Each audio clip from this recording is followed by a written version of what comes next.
Somebody's clearly playing favorites. You even have it for the hour. Neither of us even have a bowl. We don't even have it. We don't even have a bowl. It was very noticeable. The layers down. Let's just do a comparison. Run it over.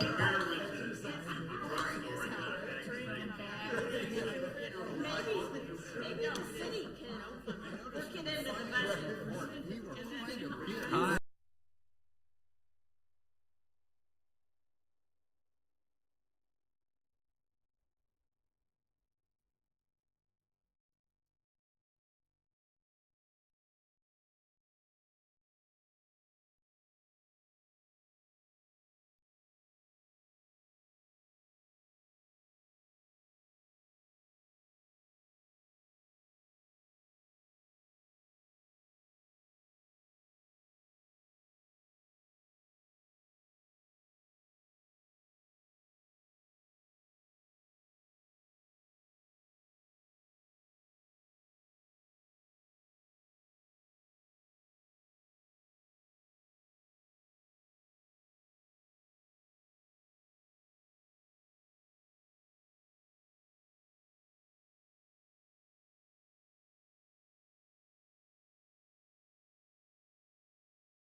Good evening, ladies and gentlemen.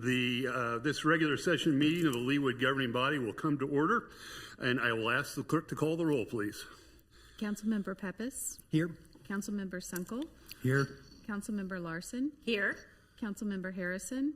Here. Councilmember Castor. Here. Councilmember Kane. Here. Councilmember Rubin Here. and she is on Zoom. And Councilmember Gayed. Here. She is also present. Thank you. on I Zoom. find that the entirety of the governing body is present and participating either in person or by Zoom, with council members Gayed and Rubin participating by Zoom this evening. So I find that a quorum is present and we can move on to the business of the evening. And with that, and I told her I was going to forget her name, but I think I will welcome Ms. Georgia Nelson to the podium to have her Troop 449 present the colors this evening. Thank you. All right. Color guard attention. Audience attention, please rise. Color guard forward march.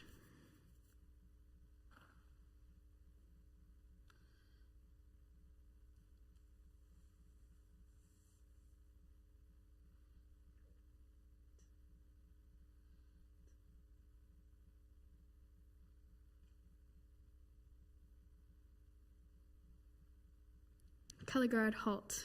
Color guard, please prepare to post the colors. Pledge of allegiance. If not in uniform, put your hand over your heart. I pledge allegiance to the flag of the United States of America and to the republic for which it stands, one nation, under God, indivisible, with liberty and justice for all. 2. Color guard, please post the flag of the United States of America. Color guard, please post the flag of Kansas. Color guard, please post the flag of the City of Leawood. All right. We would also like to congratulate Mayor Elkins on receiving the Silver Antelope Award from Scouting America.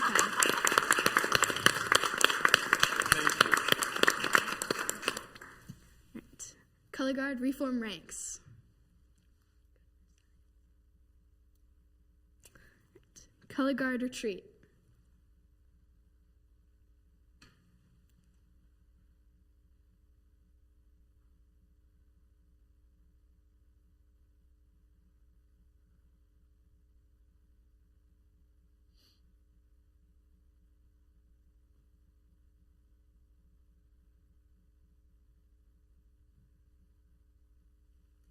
Audience at ease, color guard at ease. Thank you. Thank you, Ms. Nelson, and thank you very much for that pleasant surprise of the recognition that I recently received from the National Council of the Boy Scouts of America, or I guess it's Scouting America these days. So, again, thank you very much. If you and your friends could come forward, back to the podium, all four of you. I know that some are reluctant, but this is a good part of the process. And if you could introduce yourselves, tell us about your troop and your school. You did a great job tonight, and we're very grateful. Right. As you've already heard, I'm Georgia Nelson, and I'm an 8th grader at Leawood Middle School. And what rank are you, Georgia? And I'm a Life Scout. On your way to Eagle, just a little bit further, right? Yeah. Excellent. I am Anna Preston, and I'm a 5th grader at Overland Trail Elementary, and I'm a Scout. Anna, we're glad you're here tonight. Thank you.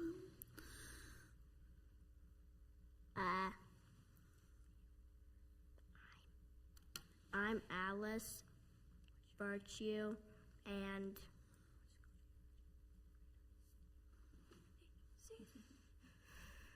I go to Academy Lafayette, and I'm in 5th grade. Excellent, Alice. You did a great job.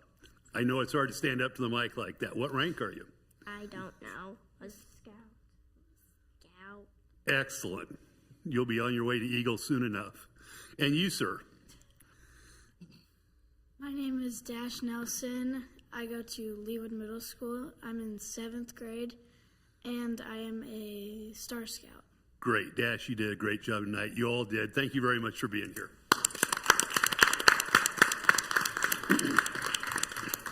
With that, we'll move on to the agenda. Does staff have any revisions or amendments to the agenda as it was last published? No, sir. Thank you. If not, is there a motion to approve the agenda as it was last published? So moved. Second. Thank you, Ms. Larson. Thank you, Dr. Castor. Any discussion? All those in favor of approving the agenda as it was published last, please indicate by saying aye. Aye. Aye. Those opposed, same sign. The ayes have it, and the agenda as published is unanimously approved. We come now to the portion of our meeting which is labeled as citizens' comments, which is an opportunity for members of the public to speak to us about a variety of topics that they think are or should be of interest to the governing body, just by way of reminding folks that we allow 4 minutes, pardon me, per speaker, and there's a light up there. Sometimes our technology, we're in the process of getting new technology, but I think that light will start to blink when you have about 30 seconds left. When it stops blinking, I think it may even turn red. You may even hear a buzz. That'll be an indication that we'd like you to bring your remarks to a conclusion at whatever is a convenient time. And this evening, I think I just have one organization represented and two individuals from that organization. That's the Heartland Conservation Alliance, and Mr. Bill Blessing and Mr. Logan Healy are here representing the Heartland Conservation Alliance this evening. Mr. Blessing, I think you're first. Thank you. I appreciate the chance to address the governing body. I'm a Leawood resident at 2124 West 115th Street. I'll start with 3 propositions. Public parks and trails are the most popular amenity in Johnson County and Leawood. Our current residents benefit from past good natural resource planning. Johnson County natural areas, however, are shrinking due to rapid development. Upstream impermeable surfaces, when land gets converted to rooftops or pavement, increase downstream stormwater flows. Floods, urban heat islands, Native plants and animals and human health are all damaged as these natural riparian corridors shrink. My concern over these issues caused me to be involved with and pleased to introduce today the Heartland Conservation Alliance, a local urban land trust nonprofit. I'm accompanied by Logan Healy, who will HCA's executive director, who will share a pamphlet with each of you, and is also serves as an Overland Park City Council person. HCA has been focused for over 15 years on the Blue River watershed, both upstream natural and downstream urban areas. 2/3 of Kansas City metro area's population and all of Leawood is in the underappreciated Blue River watershed.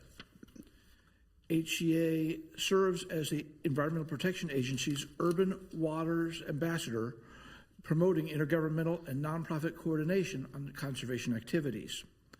Our education and outreach programs reach hundreds of people annually. For example, Jackson County helps to fund our Blue River Nature Guide program.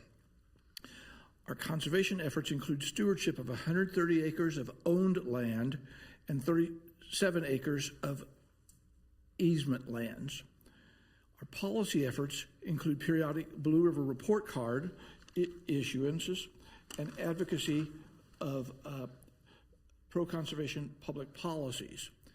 In that context, we recently sent a letter asking Leawood to enforce your existing standards for major developments such as the Holbrook North or Lockton proposal. This is especially important when these developments are adjacent to Indian Creek, which is a tributary of the Blue River, and the existing multi-use trail. We are actively promoting completion and connection of a Blue River Greenway, which will increase public awareness and access to, and therefore conservation of, the Blue River corridor. We therefore support and appreciate your consideration of a proclamation for first Saturday of each April to be designated as Blue River Day, helping more citizens become aware of this public amenity. I think I have a minute left in case there's any questions that Logan or I could answer. Thank you. Questions for Mr. Blessing? Well, Mr. Blessing, we appreciate your comments and we appreciate the work that the Conservation Alliance does. As you may be aware, we have coming up at the end of the month or maybe in early April, we have a special work session that is dedicated to questions and concerns related to stormwater runoff and the impacts of the Blue River watershed on Leawood.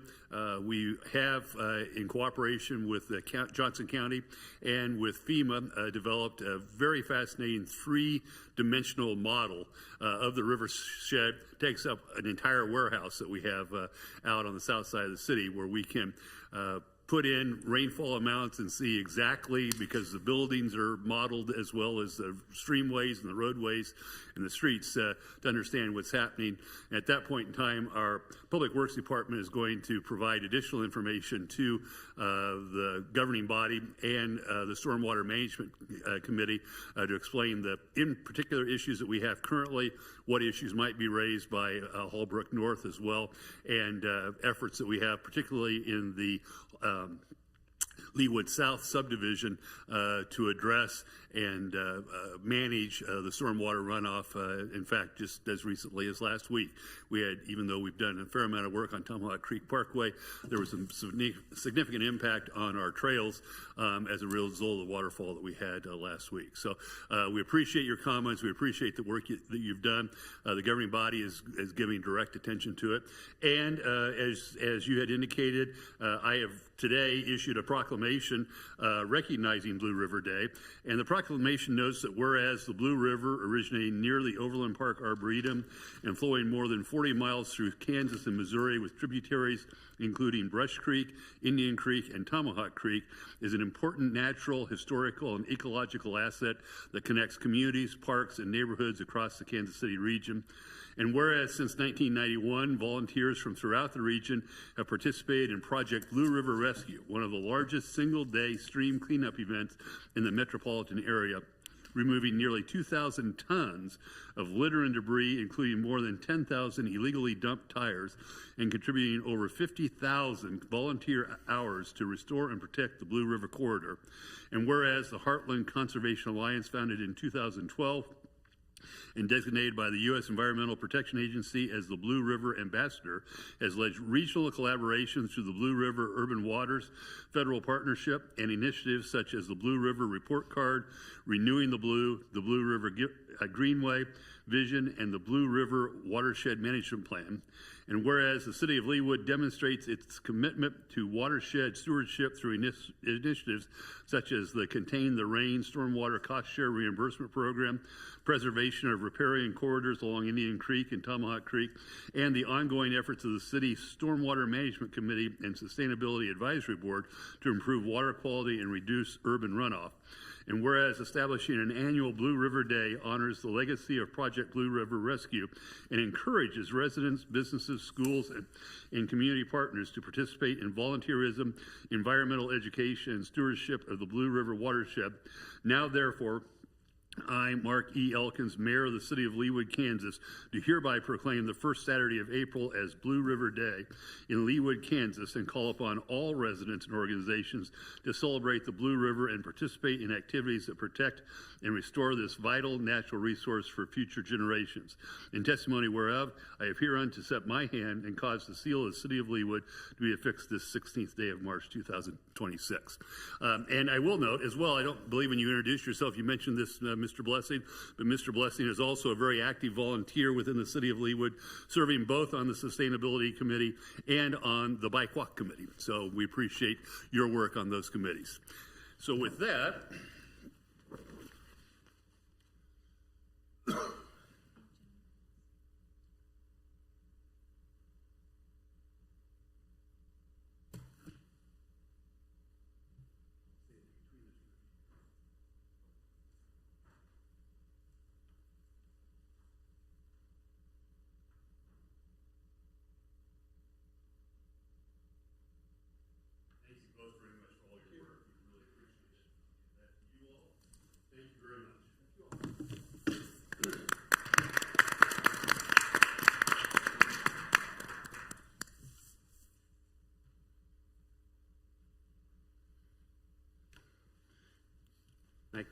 kind of combine a couple of agenda items together then, but is there anybody else in the audience who has comments that they wish to share with the governing body this evening? If not, we'll go on then to the proclamations, and I have a second proclamation this evening. This one relates to National Colorectal Cancer and Awareness Month.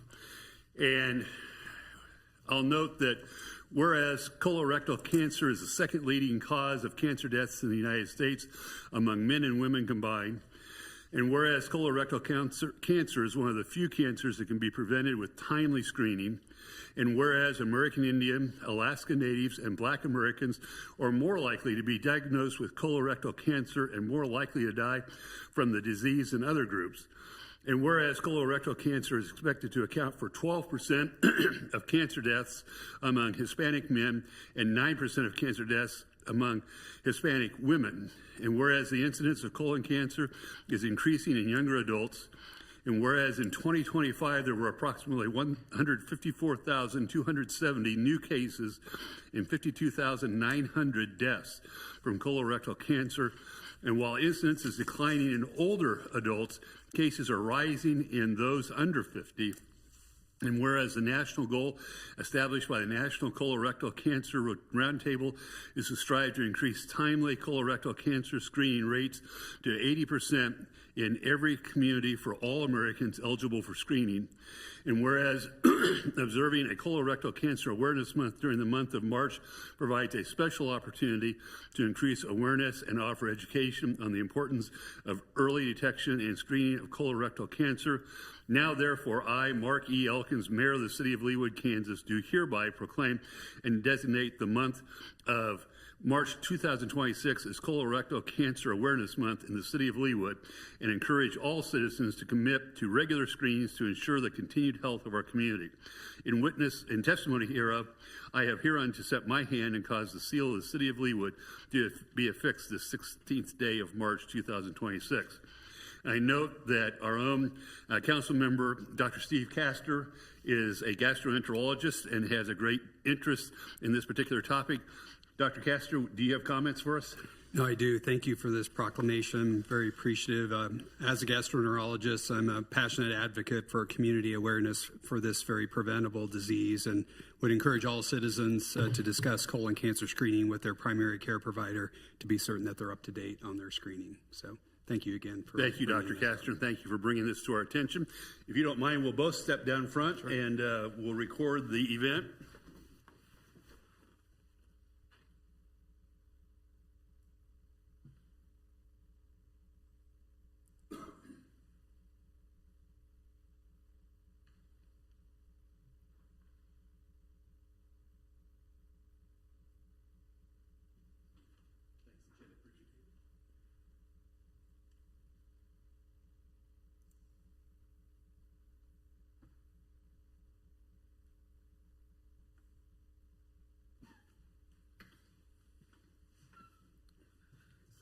And again, Dr. Castor, thank you for all your work in this area.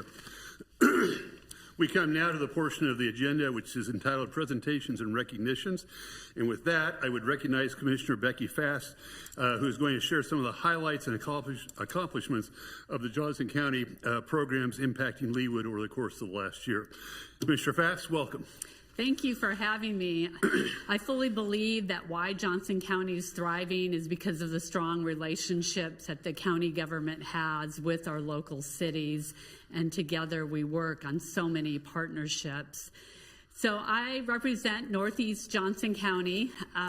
Our county commission districts are very large. They are now up to 110,000 people. Johnson County is like 120th largest county in the nation.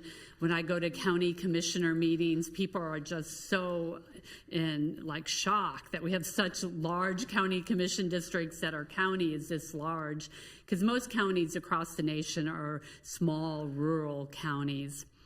So this shows that I have 11 cities in District 1 and 2 school districts and then fire districts. So the role of county government is very different than city government.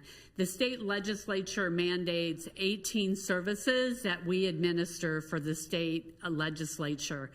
And people often email me and call me about the Johnson County Appraiser's Office, but technically we are managing that for the state legislature. Sedgwick County Commissioners looked at calling it the Kansas Appraisal's Office, managed by the Sedgwick County Commissioners. So that is one, and we have many services that are underfunded. They mandate us, but they don't fully fund us, and one of that is our car tags office. That there's right now, often if you go on the wrong day, end of the month, it's long lines. So we ask you, if you hear that from constituents, tell them to get online and reserve a spot.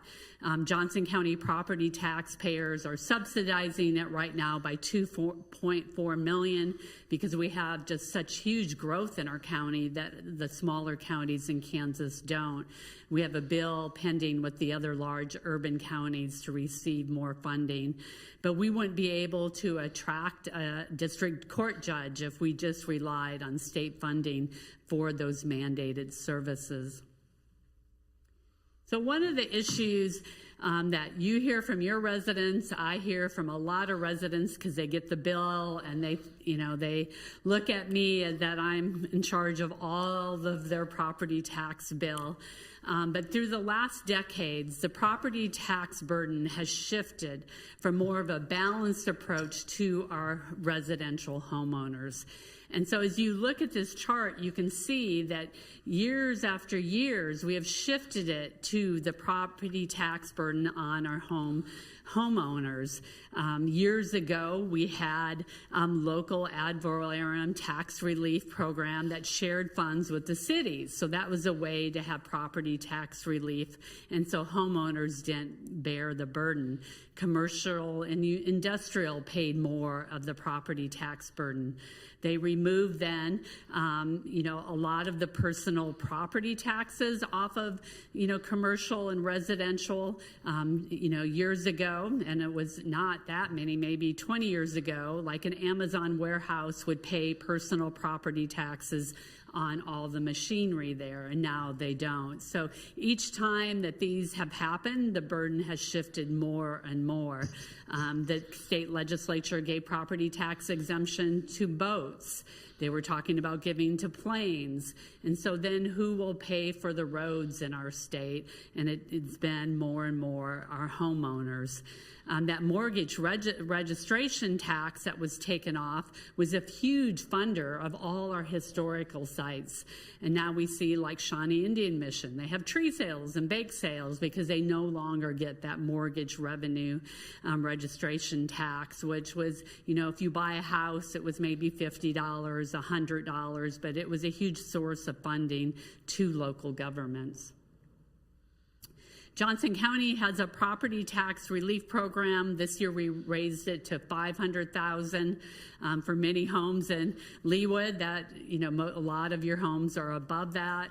The state property tax relief programs are at $350,000. There's few homes in Johnson County now under $350,000.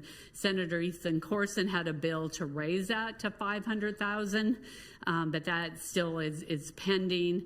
And so that is something that, really impacts Johnson County, but it doesn't impact a lot of other counties because the majority of their homes are under $500,000 assessed value. And that program focuses on seniors. So 2 programs that we work with local cities on, the CARS program, the stormwater program. I'm proud to report that Johnson County is the only county that has these programs in the state of Kansas. And that was, my predecessors were very concerned that you would go down Row and Leawood is maintaining their roads, but then the Overland Park might not, or Mission, or Prairie Village.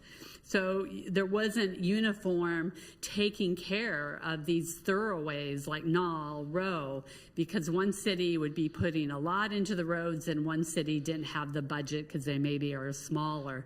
So that was how CARS born out, so that we have, uniform, well-trafficked, roads that have, similar sort of surfacing and have the same travel experience for somebody going from North Johnson to South or East and West. Our stormwater program is based on that sales tax, and when it was funded 30 years ago, really funded a lot of programs. I think at some point that we all need to come together to look at that because of the increased rainfall. Our 100-year rain events are now becoming 50 and 20-year rain events, and you've seen that in Leawood. I know the next project is, I think it's on Tomahawk Creek, and maybe $5-6 million. So it's a really incredible project. I'm very glad that Mission Road now, I can come to 119th Street, but that really flooded, I know, a lot of local homeowners too, and your trail system. So this program just really beneficial. Our small cities would never be able to do these projects. And so this year I organized the first water summit, and it was exciting to hear what you're doing, having that meeting on stormwater. Kansas water is just a huge critical issue. This is our environmental crisis that is coming up in the Northeast as it has in western and central Kansas, is how we preserve our water. I have many rural farming relatives are having to deeper in their wells because there's no water. Communities don't have the water. Johnson County, we rely on 2 rivers to get our drinking water. We're very lucky. lucky, but the reservoirs are silting up. Like the reservoir by Manhattan is 51% silted. That means less water in the river. I mean, so there's, even for us, it's a real concern when our reservoirs start to silt up, how we get the water that we need, and with increased industrialization, data centers. So this was a very high-level water summit, the water needs of Kansas, the water needs of Northeast. I hope to have, additional one that we bring in city councilors. You're very supportive of Contain the Rain, but are there more things that we can do with landscaping to preserve our water? Johnson County sewer system at the Northeast, they've started up there with the older homes. They have this inflow program.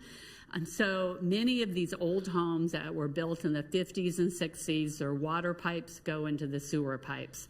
So that means all that water is being treated by our sewer system.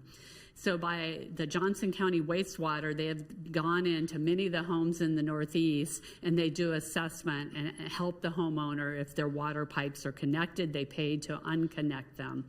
And I know they'll be coming down further, because you're North Leawood, you have a lot of those 50s, 60s homes too. And that, it helps our sewer system. It saves money for our Johnson County sewer system not to pay to treat that program, but it also preserves that stormwater. The Leawood Pioneer Library, I think it's like the third most used library in the county, which is huge. They started during COVID to have that kind of drop-off, pick-up, and Leawood residents have really embraced it. I'm really excited. They're working on the outdoor landscaping, and I was telling our library board maybe they should have a coffee shop there. I keep pushing coffee shops. Maybe that will be the first one, to have like food trucks out by the library or something. But that's, so far, we don't have that in Johnson County libraries. The next library, which is the oldest, is the Corinth Library. They're talking with the City of Prairie Village. They might have it on the City of Prairie Village campus, or it would stay and it would move. Right now it faces east, so the one option would face north, because they want to have people so they can drive around and pick up and drop off books. And they're starting that planning process this year. Housing has been a major priority of Johnson County government. We received a number of COVID funds for housing, so we were able to do some of these projects. A program that I worked on championing and starting is a new home preservation program. It's a home repair program. Specifically for our seniors. I've always believed the most affordable homes we have is the homes that we already owned, and not, it's very expensive to buy a new home. And so this program to help our seniors do some major home repairs. We were able to get a grant on a new senior health insurance counseling program. Please put that in your newsletters, especially in fall when seniors are looking at Medicare options. It's a non-biased service that they'll sit down and help them to look at, the different plans. This is through our Johnson County Aging Services, which has Meals on Wheels and some home-based services. So this is a new service that we have. We also have this CHAMPS program that they can get to get a healthy meal from Hy-Vee if they don't want a homebound meal, that we get grant money for.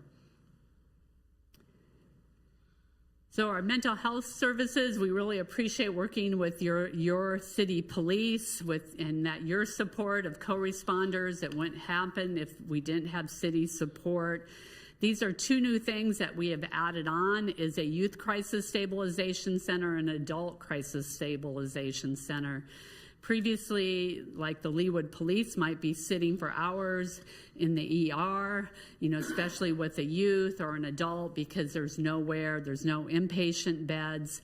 And so now they could take the youth to the intake center, and they then could be admitted to respite care, which will help the families and it's a short-term stabilization to find the treatment they need, and really reduces, to reduce incarceration and hospitalization.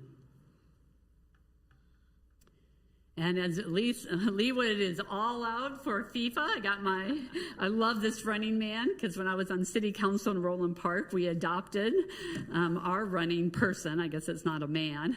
So when you go to our park, not far from where I live, we have our red running person too. So I'm really excited. As I said, some of you were at the kickoff. I think Johnson County is ready, and we're hearing from other World Cup sites that they are not ready, and I believe that's because of the partnerships we have with our cities through SMAC, CARS. We're used to working together. Please, advertise the airport drop and ride, because if people use it, then we can say to the state and federal government to help match fund this program. But if nobody uses it, it's hard for us to continue it. So I know I'm going on a vacation this summer, and I'm definitely going to use it and get all my friends too. So please spread the word on that. And thank you, Leawood, for being a part of this new Johnson County United link. I was telling some chamber friends of mine that they need some sort of I can go have pie at Rise, get on with my friends, have beer in Mission. There needs to be some sort of progressive on and off in each city. I can get a steak in Leawood. So I told my friends, we're doing this hop and ride on Johnson County United Link this summer, and we're seeing every city, or some sort of scavenger hunt. Find this in Leawood. Find the running person in Leawood and have pie at Rye or something.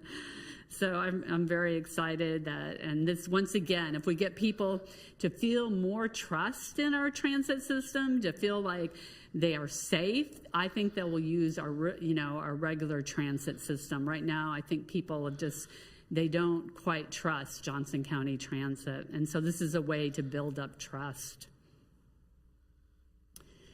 So Camp Branch is one of our newest parks that's south of here, very much a nature park, and they're working on updates to that.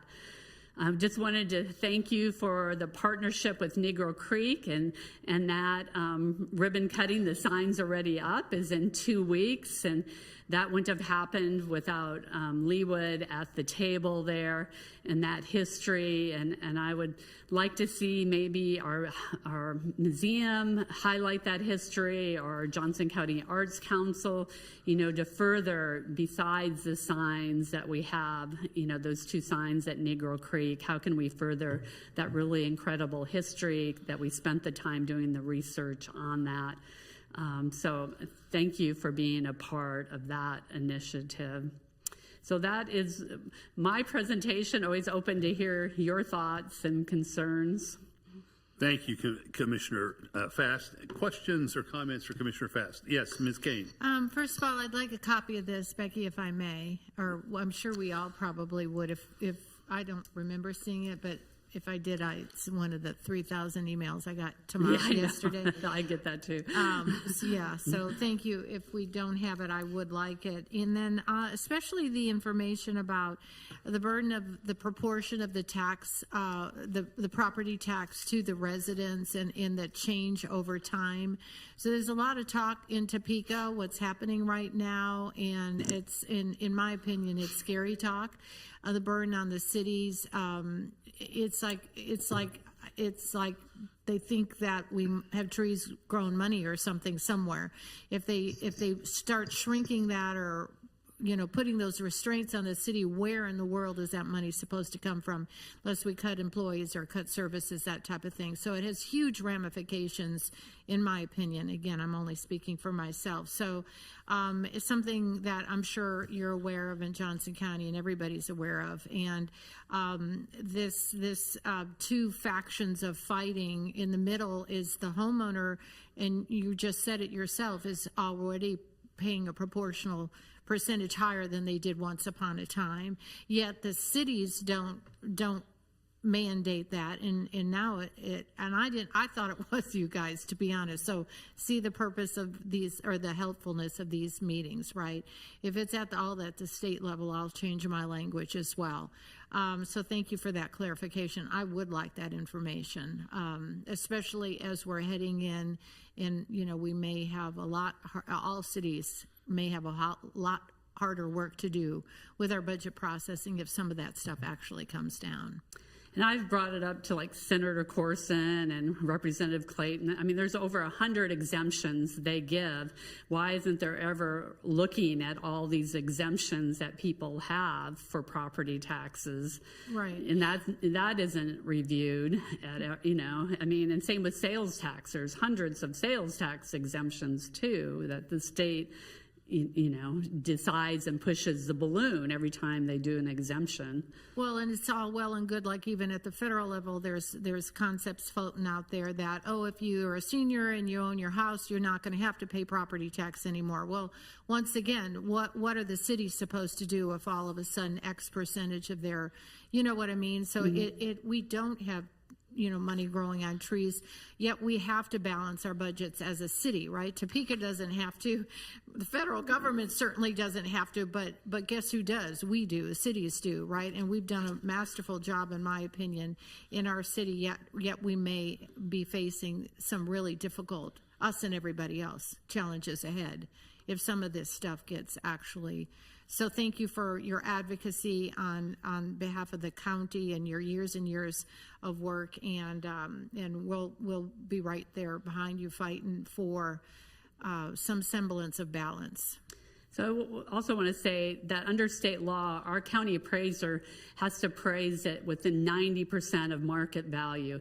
So, like, if I can give you, Leawood, and you will see that what your homes are selling are higher than what they're appraising in Leawood. People don't believe me that, and I often email them, like in Prairie Village and Leawood, and saying, your houses are selling for more than the appraised values.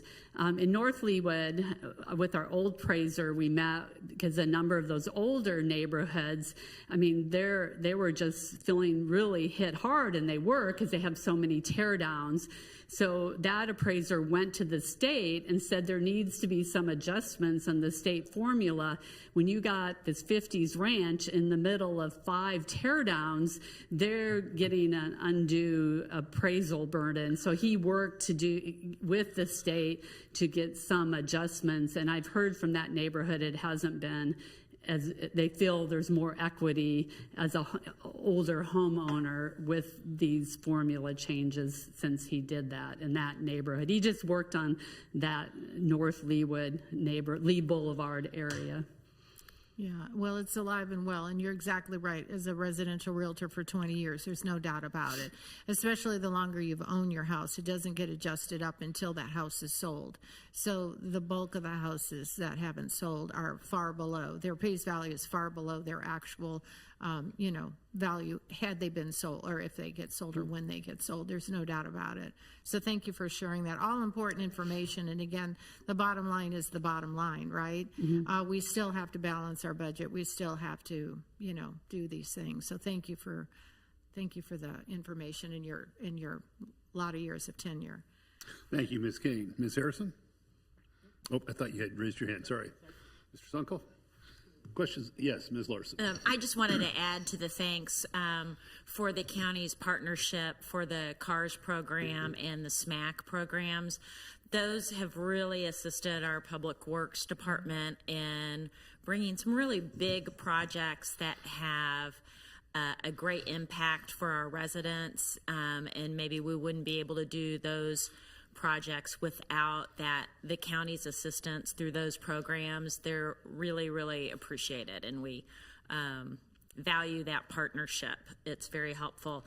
I did not know about the senior health insurance help for those who are navigating Medicare, and that is an important service. That process is really complicated, and a wrong decision at that juncture can have serious negative impacts, long-lasting negative impacts. So I was so glad to hear about that. And when you send your packet, the drop and ride, I wasn't aware of that program. And so it doesn't start till like May. Okay. Yeah, I'm very interested in knowing more about that, and I think we will all help spread the word on that. And we just really appreciate you coming and taking the time to update us on what's going on in the county, and we always love to see you at events out and about our community. So thank you for your service. Thank you, Ms. Larson. Other questions for Commissioner Fast?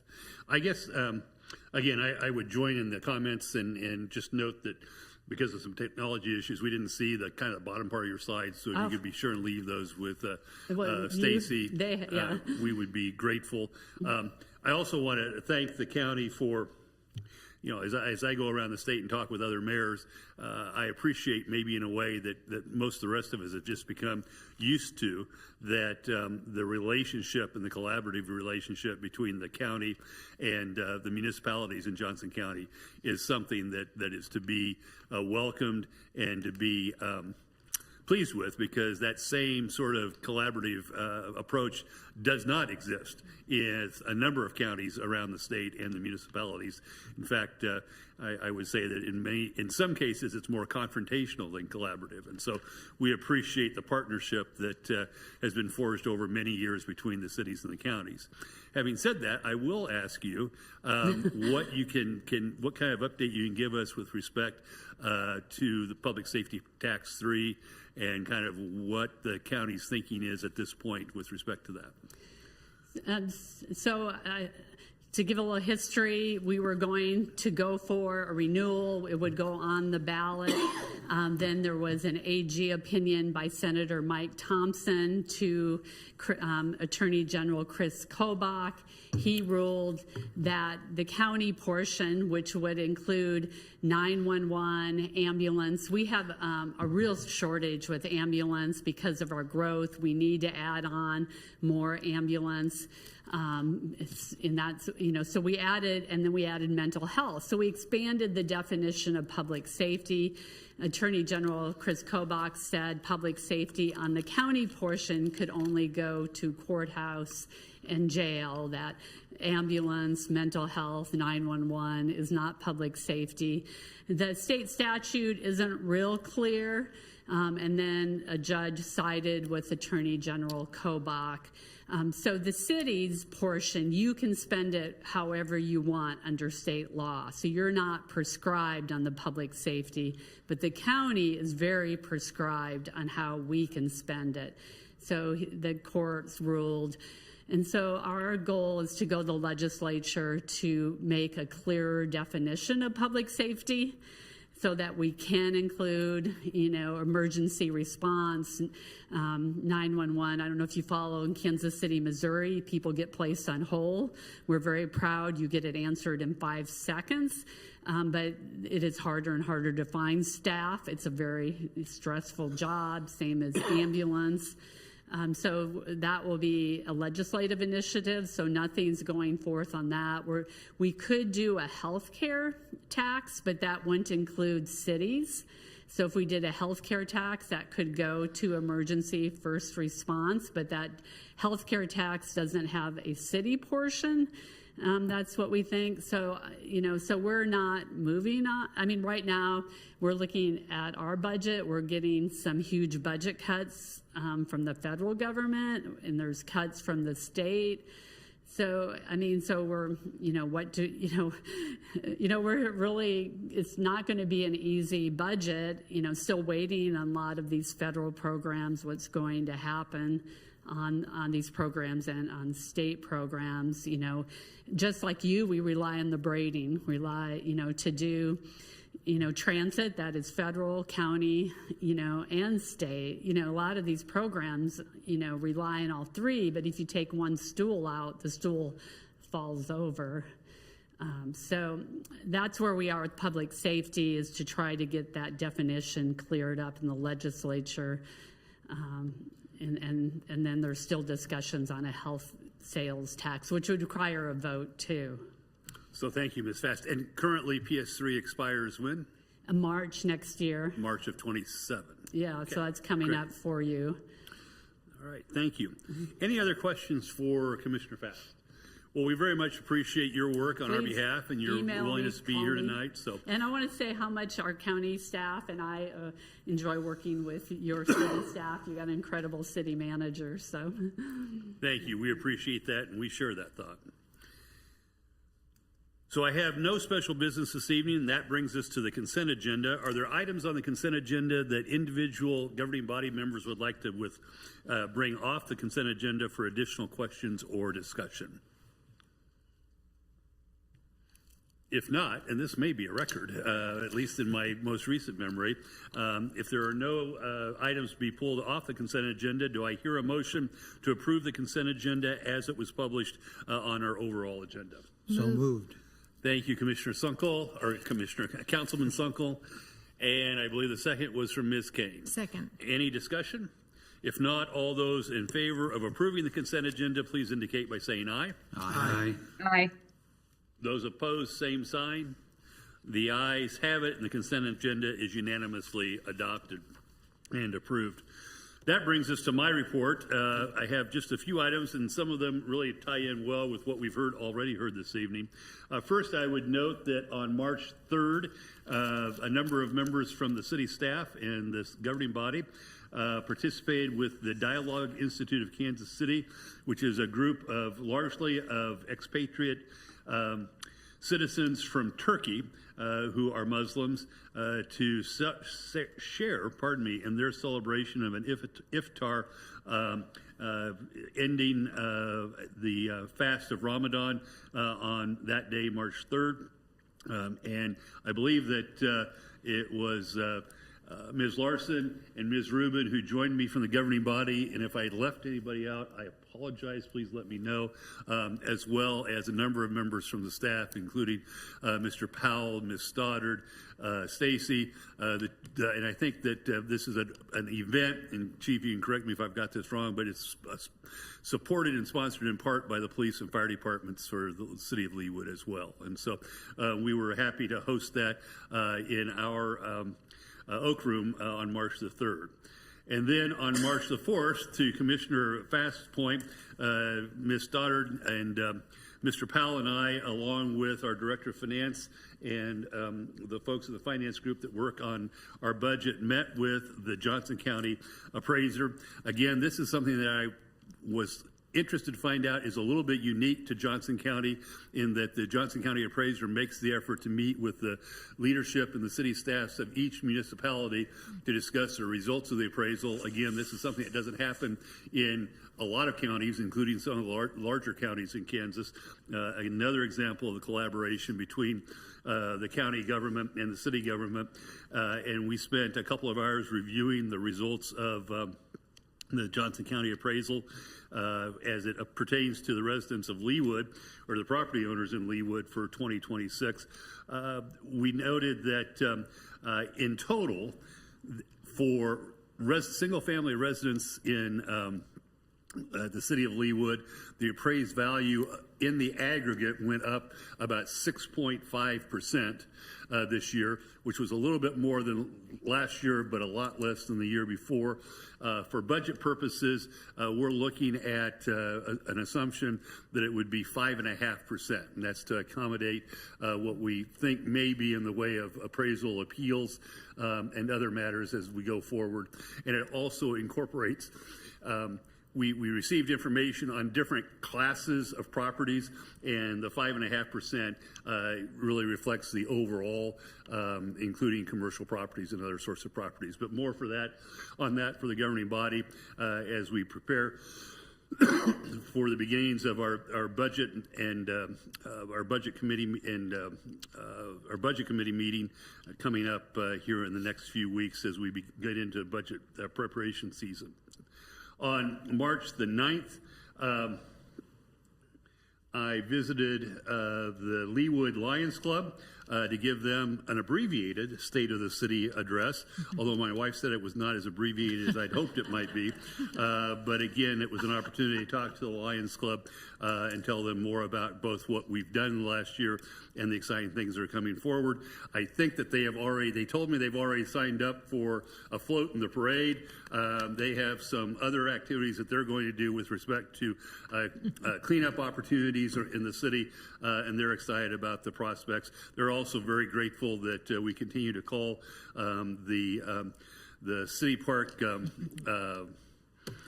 shelters. Thank you. The Lions Club shelter, they have a very significant sense of pride of ownership, if you will, of that name on the shelter. And in addition, I was honored that they saw fit to award to Jana and me a lifetime membership in the Leawood Alliance Club. So appreciated that opportunity in a major league way. Also then on March the 11th, as Commissioner Fass talked about, there was the kind of grand kickoff opening of Johnson County United, which is the branding that's being used by the county for their FIFA World Cup events. And in particular, they focus both on the activities by Johnson County Parks and Recreation, as well as the transit plan, which is really coming together nicely and will benefit Leawood in a major league way. Again, as she noted, in addition to the circulator bus route, there is an express route that goes from the Overland Park Convention Center to the airport. I think I've got that right, Johnson, the Overland Park Convention Center. It's a drop and ride, so just so everyone's aware, the drop is to drop a person, not drop your car there.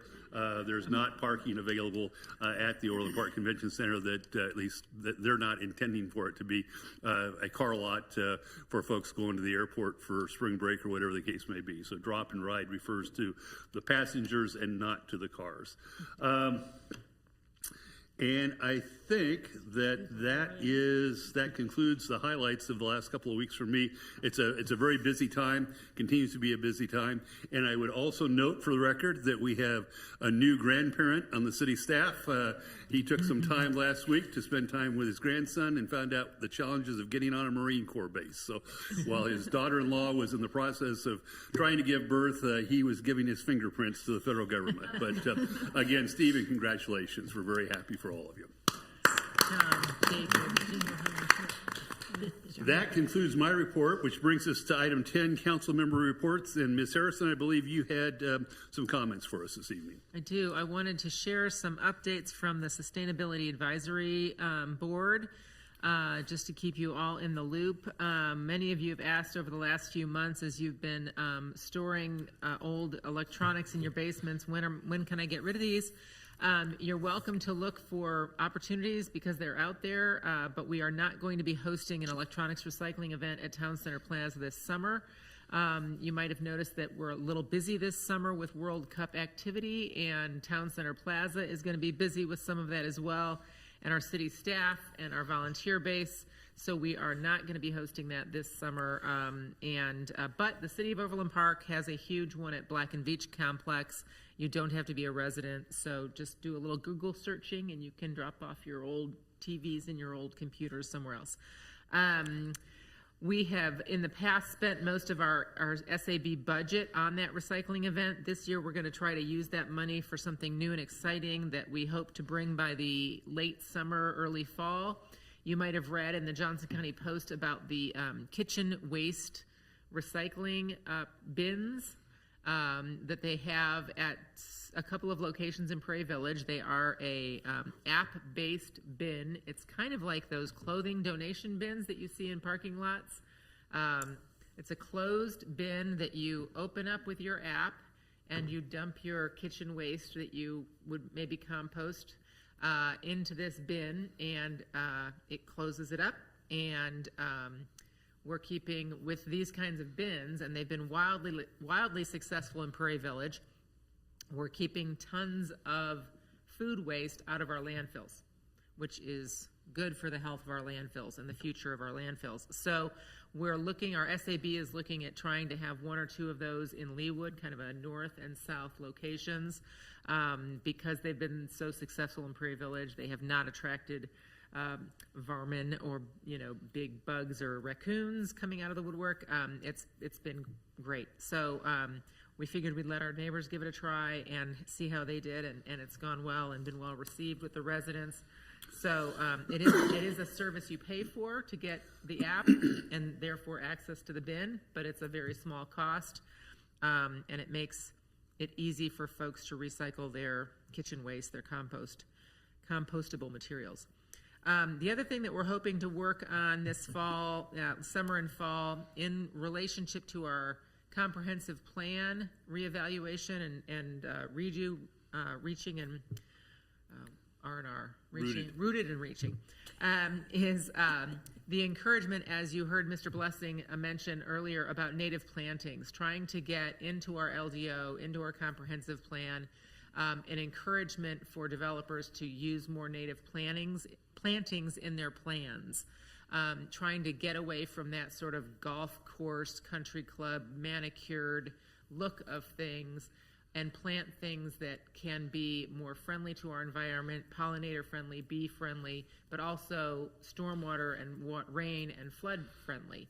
So there are great benefits to native plantings, whether it's trees or ground covers or plants, and it does not all have to look like a prairie restoration project, which we saw come along 119th Street. We used to joke that Sprint just decided to stop mowing the yard, and they stuck signs in it and said, prairie restoration project. No, it's not what this is. Prairie native plantings can be beautiful and lovely and layers of landscape. It's just about changing our mindset about what we plant. Just like 35 years ago, people planted Bradford pears everywhere. We no longer do that. They're now considered a nuisance species. We want to plant native trees that are, again, bee and bug and bird friendly. So these are some of our initiatives from the last year. I haven't given a report in a while on this group, so I felt it was overdue. Councilman Sunkel is taking over as the chair of this committee, so I'm kind of wrapping up my tenure with this little update. So, any questions? Thank you, Ms. Harrison, and thank you. thank you for your leadership in this area for the last several years. We really appreciate the work that's been done. Other reports from individual governing body members. Ms. Kane. Yes, I had the privilege of going to the Parks and Rec Committee last week, Thursday, and I would say we had a very robust conversation. As we're heading in, all of us are heading into the budget process, rapidly approaching. I said to the committee that we really needed, the city council appreciated knowing exactly what the committee as well as the staff, the Parks and Rec staff thought were the number 1 and 2 priorities and as we try to take care of what we have as opposed to build new is kind of the theme in Parks and Rec. We're seeing a shift in that conversation. So hopefully before we're forced or asked to make a decision here at this dais, that we'll know that as far as Parks and Rec anyway. And then to Mrs. Harrison's point, 24 to 40% of landfills are filled with food waste. So to say that food waste is a huge part of, and I remember when I was on sustainability for a long time, it takes an average of 12 to 15 years to get a license to put a new landfill in anywhere, let alone Johnson County, and nobody wants one, of course. It's not in my backyard. So, keeping 24 to 40% or any percentage of that, of the food waste out of the landfill is only going to extend the life of the limited landfills that we have, and they're rapidly filling on the Missouri side, which means, then at some point there will be a need for an additional one. So thank you for your report on that. And yeah, good hard work on the Parks and Rec Committee, and I appreciate their service. Thank you. Thank you, Ms. Kane. Any questions for Ms. Kane? Great, thank you. Other reports from any governing body members? Ms. Larson. Just real quick, Councilmember Kane had World Cup responsibilities, so we had a Public Works meeting March the 4th, and I don't want to duplicate the information that's coming. We selected a couple of consultants that we're going to discuss those on the agenda, but it was a great discussion in the consultant selection process, and that discussion centered on, we receive these beautiful pamphlets from, or, brochures from different engineering firms, and, you're really kind of selecting. All the engineering firms are fantastic. Any one of them could do the job at hand, and you're really judging kind of on the marketing person who put together the brochure for that project. And so discussion centered on ways to incorporate the staff's knowledge of the engineering firms into the process so that we're a little bit more knowledgeable in consultant selection, such as the staff's experience, successes and failures working with the various engineering firms. And my understanding is that our highly capable city administrator is working on improving our consultant selection process. But it was a great conversation and a good meeting. So thank you. Thank you, Ms. Larson. Questions for Ms. Larson? If not, are there any others? Well, that brings us to the city administrator's report. Ms. Stoddard, do you wish to be heard this evening? Just very briefly, since the council member had mentioned the consultant selection process. So we are looking at that and want to get the input of several of our committees that work with consultants, particularly in the architectural and in engineering realms. And we would like to update our policy. That would definitely come before you. So that'll be more to come. And that's all I have for this evening. Thank you, Ms. Stoddard. Does anybody on the governing body have questions for Ms. Stoddard? Well, next we'll move to committee recommendations. There are two before us this evening. Both are recommendations by the Public Works Committee. The first is a request that we approve the Public Works Committee's consultant selection recommendation for the 2027 residential reconstruction project. Mr. Lay, Ms. Kane, who's going to take the lead on this? As Councilman Larson just said, I was not at this meeting for either one of these, so either she/David need to take the lead, not me. Mr. Lay, do you wish to be heard? And look, there's Mr. Lay. I'm going to let him take the lead. And thank you, I meant to say publicly, thank you for handling that meeting. You're for welcome. me. It was a pleasure. Well, as Mary mentioned, we had 6 very well-qualified consulting firms that submitted for the 2027 residential recon design. And so the firm or the committee went through, we had discussion among staff and the committee, and the number 1 ranked firm was George Butler and Associates GBA. And so that's who they are recommending. We also had discussion on this project. 3 of the streets tie into 103rd Street, just north of Brookwood. And so the committee talked about including a questionnaire out to the residents to see if they support adding a sidewalk in this area that would go north up to 97th Place. And so we're going to include that when we work on the scope and fee with GBA. Any questions for Mr. Lay?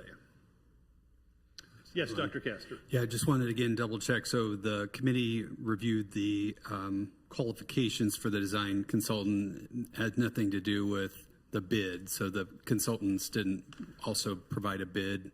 That's correct. We choose the design consultant and then we ask them for a bid once they have a chance to look at the project in more detail.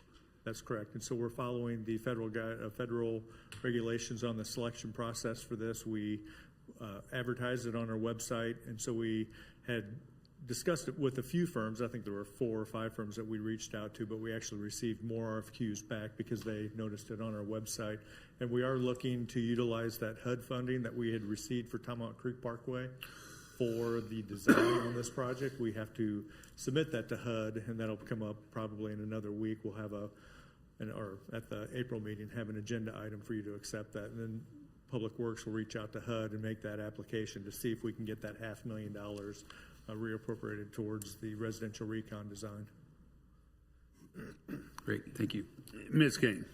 David, thank you. I'm sorry I missed the meeting. As you poll the residents about adding sidewalks, to the north of 103rd Street in Brookwood, I think the policy reads, and it reads in the minutes here, that the way our policy states right now, the city requires residents along those residential streets to fund the sidewalk improvements. That's as it stands, right? Correct. Our policy. So I always think that's 2 different questions, right? Do you want a sidewalk versus do you know you're going to have to pay for it? We've said that we've had this conversation multiple times. That's 2 different questions. So I think, so when that goes out, are we going to have that policy so at least some portion of them understand that the monkey's on their back, depending upon what their answer is, because we've run into that before. Right. We'll bring that back to the governing body for your decision on which way to proceed, because we do not have this construction cost for sidewalks in our overall budget for that project. We also want to meet with the Parks Department, have them go out there and review and inspect all the trees to see if there are some trees that are in decay that need to be removed. So we want to do a lot of this up front, then work with the residents, maybe have a public meeting with the Public Works Committee to discuss the options. Thank you very much for that. Thank you, Ms. Kane. Other questions? Motion to approve? Thank you, Ms. Larson. Second. Is there a second? Who was that? Thank you, Mr. Peppas. Discussion. If not, all those in favor of approving the recommendation of the Public Works Committee consultant selection recommendation, please indicate by saying aye. Aye. Aye. Those opposed, same sign. The ayes have it, and the governing body unanimously approves the recommendation of the Public Works Committee. Item B is another recommendation by the Public Works Committee with respect to another consultant selection on another project, and that is the Public Works Committee consultant selection for the preliminary engineering study for Mission Road 143rd to 151st, and for the 151st Street Knoll to Kenneth project. Mr. Light. Okay, well, Public Works Committee met to also go over the preliminary engineering study for two projects, actually. It's Mission Road, 143rd down to 151st, and then 151st from Knoll over to Kenneth. So half a mile of that roadway is in Overland Park, and so Overland Park is going to participate in the funding for that portion of the study. There were only two firms that submitted for this, and it was Burns & Mack and Olson. And they were extremely challenging by the committee to separate the two, but they did end up separating and selected Olson, but it was a very close bid. So that's who we are recommending for the those two studies. Thank you, Mr. Lay. Ms. Larson, anything to add? No. Questions for Mr. Lay or Ms. Larson? Ms. Harrison, we'll start with you. Thanks. David, is the goal for Mission Road, we won an award. For those of you that weren't here last year, David got an award for how great Public Works, not myself. Oh, David accepted the award for Public Works for how great 143rd looks with that median, with the plantings, with the section from like 133rd to 143rd, or Yeah. wow. Anyway, that new section is the goal that the south this section look very similar to that, be that wide with medians, grass medians, and plantings. Yeah, that's the hope. And so part of this, the PES will be to collect volume traffic data and determine if that section can support a two-lane roadway with the median. Wow, excellent. Okay. My guess is the topography may make that a little more challenging this time than it was to 143rd. There may be more traffic on this section. On the 137 down to 143rd Street, you have road just to the west, which acts as a arterial taking traffic down to 143rd Street. So as that tees into 143rd Street, that kicks traffic either over to Knoll or to Mission. So we'll see what the study comes back with. And that's a very difficult left-hand turn from Row to 143rd Street. Pardon me. Ms. Kane. Not a question, just a comment. Because once again, I wasn't there, but I'm glad Olson was chosen. I don't even know who the other one was. I'm sure they were equally qualified. But the reason I'm glad it was Olson, because number of lanes is one of the variables. And Olson, as you know, is working on Rooted and Reaching in 135th Street. So as they're working with that and hearing the input and working with, or hearing citizens and developers and whoever, everybody's welcome to those meetings.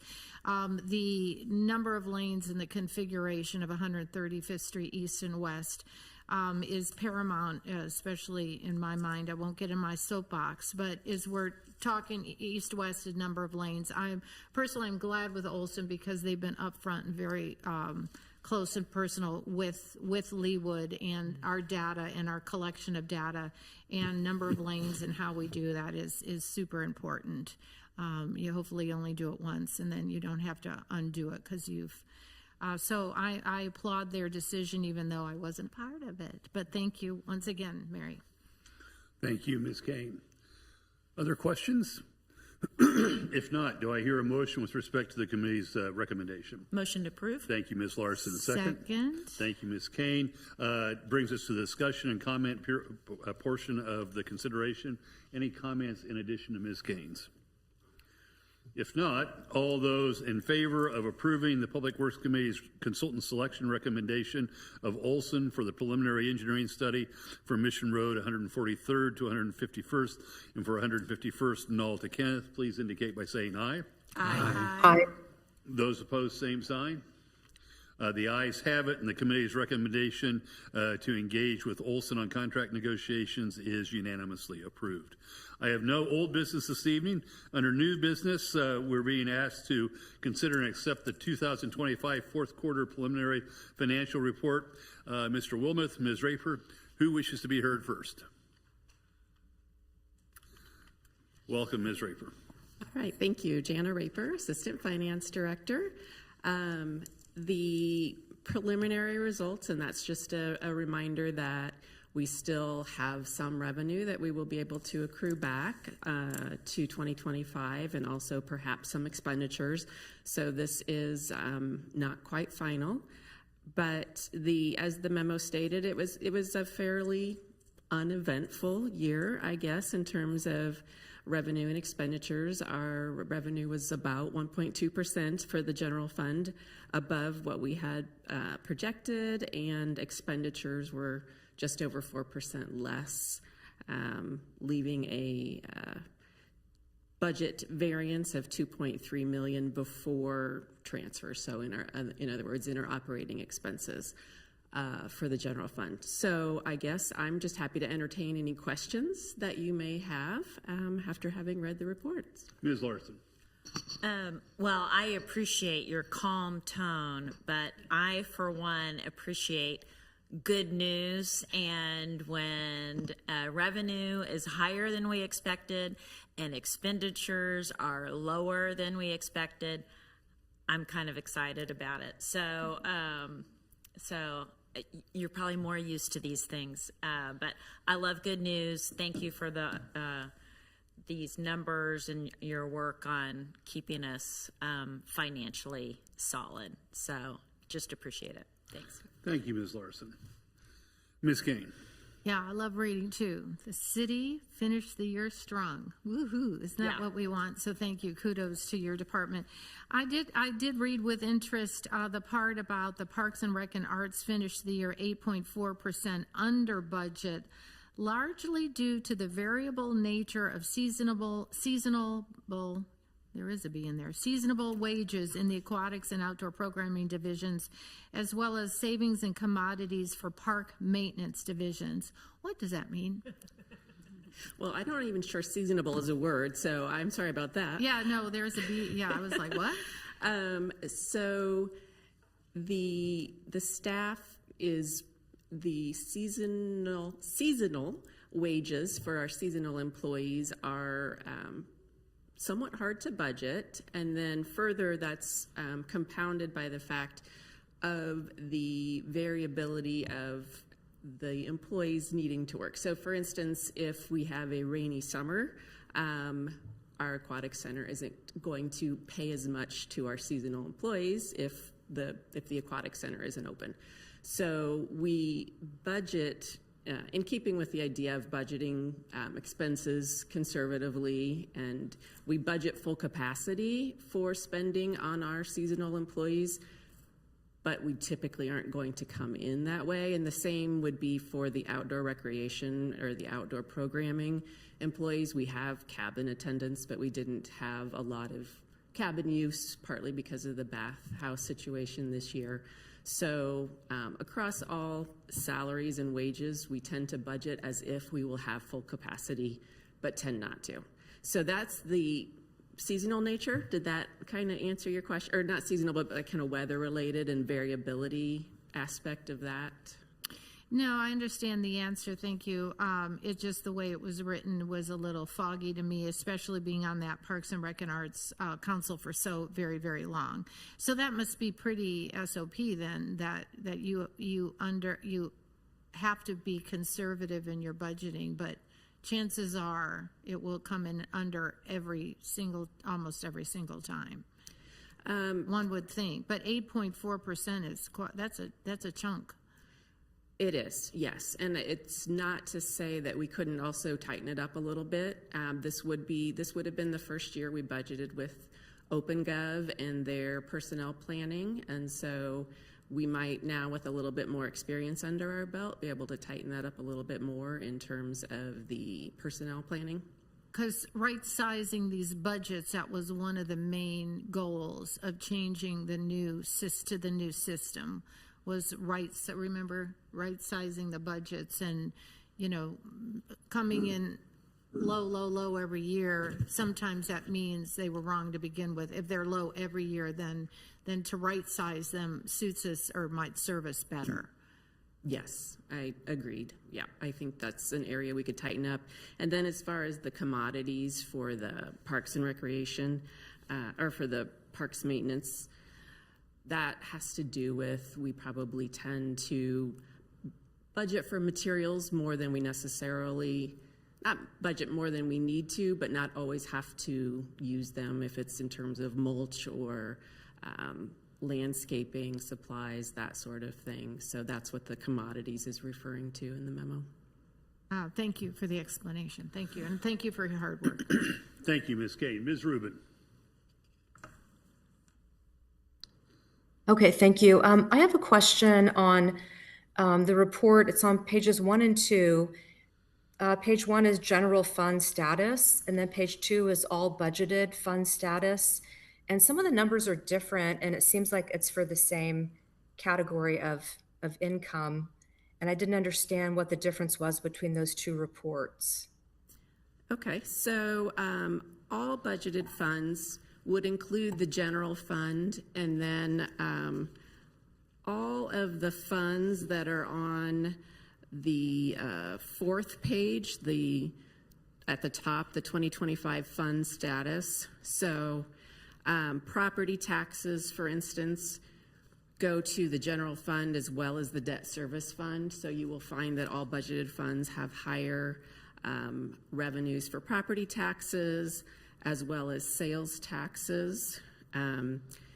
Interest is applied to all of the funds, so that would also be a higher amount. So from the revenue side, the all budgeted funds includes everything that we have to formally budget to turn into the state.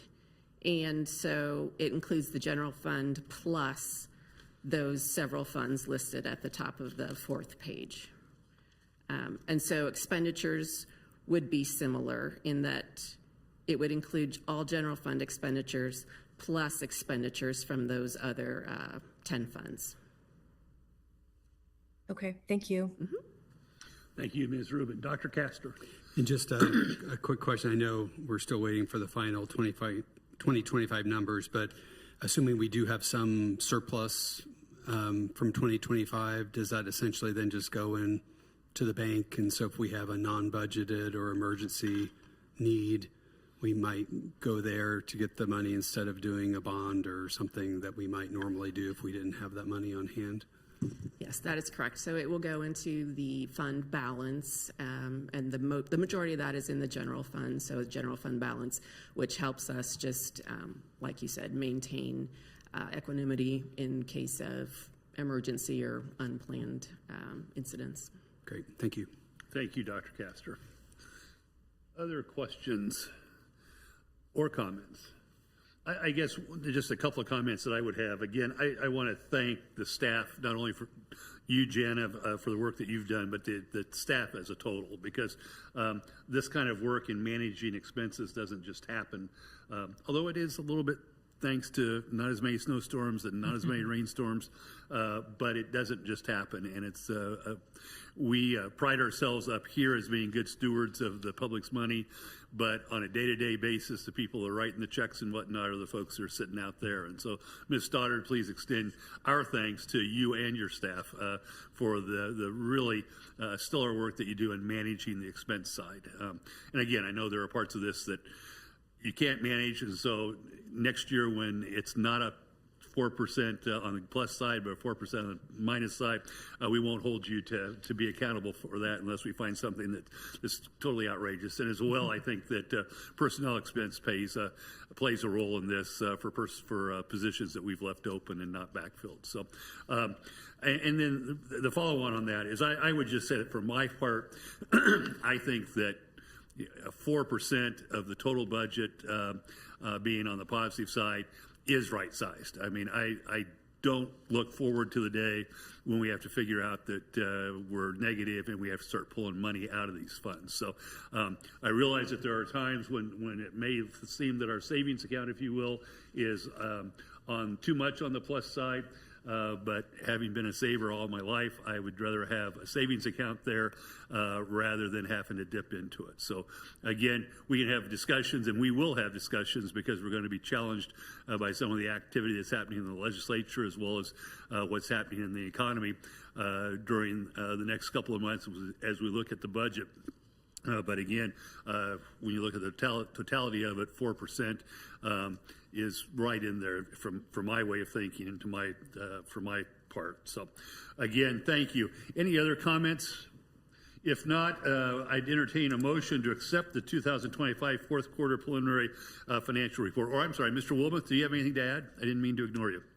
Thanks. Then I will entertain that motion. Dr. Castor, who's the second? So moved. Second. Thank you, Ms. Larson. Any other discussion? All those in favor of accepting the 2025 fourth quarter preliminary financial report, please indicate by saying aye. Aye. Aye. Those opposed, same sign. The ayes have it, and the fourth quarter preliminary financial report for 2025 is unanimously accepted. That concludes the business that I have on the agenda this evening. Do any governing body members have any other matters to come before the governing body? I will suggest that if you have an opportunity to look at the newsletter for the Leawood Rotary Club, a picture of one of our members is featured on the first page of that, probably, I don't know, 6 or 7 years ago, or maybe more than that. I'm not sure which photo. There's a photo of you at about the age of 10 years old, I would guess. I was so. in preschool in that picture. Oh, so yes. So Diane was in one of them. Diane was in last week's, and you're in this week. So, I haven't opened that newsletter. and again, I would just note that I forward all of you a piece of history from that newsletter today, and recommend it for your reading if you haven't done so already. It's really instructive. We talk a lot about the vision of our predecessors. Always wondered kind of who it was, and in that particular newspaper article from 1980, it was former Mayor Kent Crippen, who recently passed away, who was leading kind of that vision of how we could diversify our tax base and do things like we just talked about today. So with that, is there a motion to adjourn?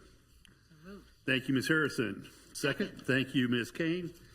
Any other comments? If not, all those in favor of adjourning, please indicate by saying aye. Aye. Those opposed, the same sign. The ayes have it, and we stand adjourned. Everyone have a great